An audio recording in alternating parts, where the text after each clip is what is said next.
मंगल मस्ती में चूर चलल, मंगल मस्ती में चूर चलल, पहिला बागी मशहूर चलल, गोरन के पलटन के आगे बलिया के बाकासुर चलल, बलिया के बाकासुर चलल। नमस्कार, जय हिंद। मैं चंदन अखिलेश पांडे आपके अपने लोकप्रिय यूट्यूब चैनल 5 जन्य फॉर ऑल पर आप सभी से रूबरू हूँ।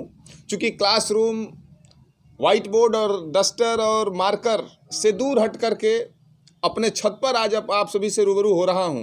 और आज मुखातिब होने के पीछे एक महान शख्सियत का जयंती विशेष है। चूँकि आज मैं और मेरे मित्र अभिषेक सिंह, हम दोनों लोग उस हुतात्मा के गांव जाना चाहते थे। बलिया मुख्यालय से महज 4 किलोमीटर पूर्वी छोर पर स्थित नगवा गांव, जहां पर आज हम सभी को जाना था। उनकी प्रतिमा के आगे से अपने इन वक्तव्यों को आप तक पहुँचाना था, लेकिन चूँकि संपूर्ण यूपी लॉकडाउन है और साथ ही साथ आज मौसम भी अनुकूल नहीं रहा, तो प्रतिकूल मौसम ने आज अपने छत पर ही आप सभी से रूबरू होने का मौका दिया है। एक बार पुनः मैं आप सभी को अपने इस YouTube चैनल पे आप सभी का स्वागत करता हूं।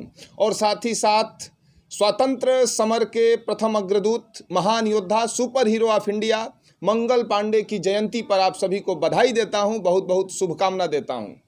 मंगल पांडे, जैसा कि यह एक नाम है, यह एक शख्सियत अपने परिचय की मोहताज नहीं है। समूचा विश्व मंगल पांडे को, उनके हौसलों के बारे में जानता है।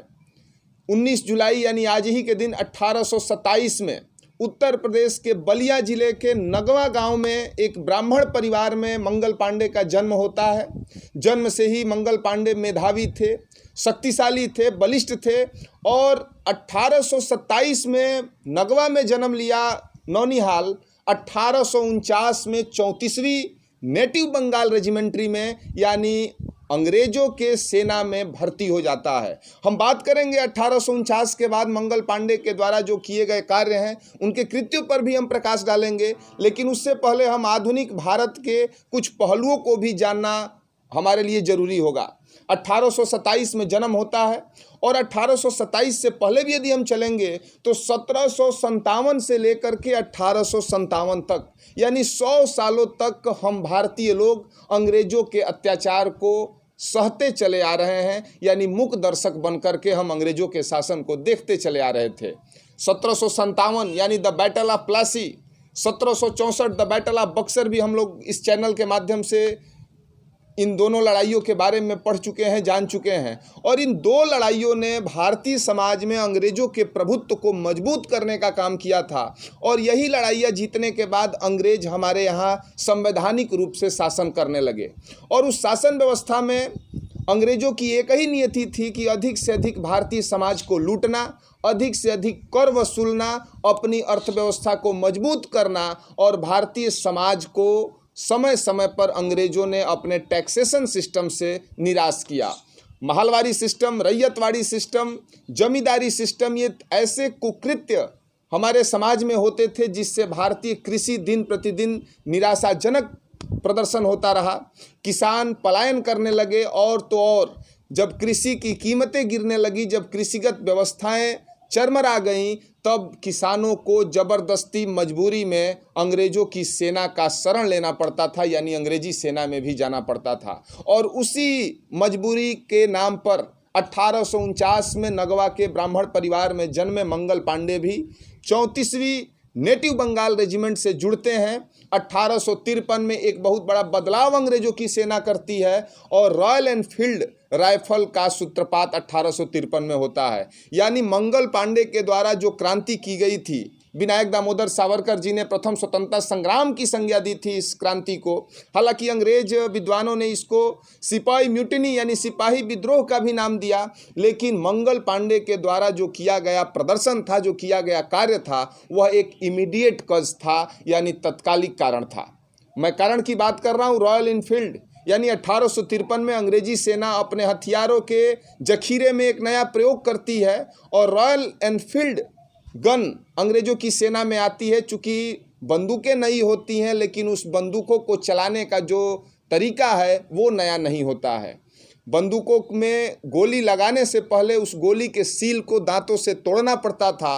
और ऐसा माना जाता है, ऐसा कहा जाता है कि अंग्रेज धार्मिक विभेद को बढ़ाने के लिए उन गोली में दो प्रकार की चर्बी का इस्तेमाल करते थे, एक गाय की चर्बी और दूसरी सूअर की चर्बी। और यदि धार्मिक मान्यता पे हम ध्यान दें तो हिंदू गाय को माता का दर्जा देते हैं, गाय की पूजा करते हैं, और गाय की चर्बी को कोई भी हिंदू अपने दांतों तले नहीं लगा सकता है। और वहीं दूसरी तरफ हम सूअर की बात करेंगे तो सूअर का जिक्र मुस्लिम धर्म में हराम माना गया है, यानी मुसलमान भी सूअर की चर्बी को अपने दांत में, अपने मुंह में नहीं लगाएगा। और अंग्रेज इसी एकता को खंडित करने के लिए यह एक प्रयोग किए थे।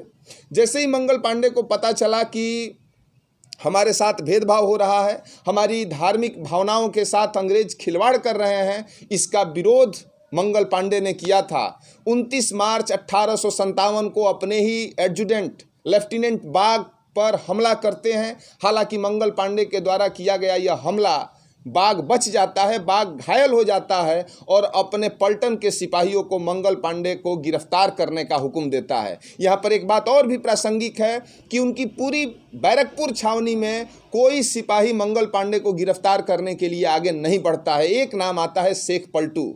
शेख पलटू मंगल पांडे को गिरफ्तार करते हैं, मंगल पांडे के ऊपर विधिक कार्रवाई होती है और अंग्रेज यानी east India company Mangal Pandey को फांसी की सज़ा सुनाती है।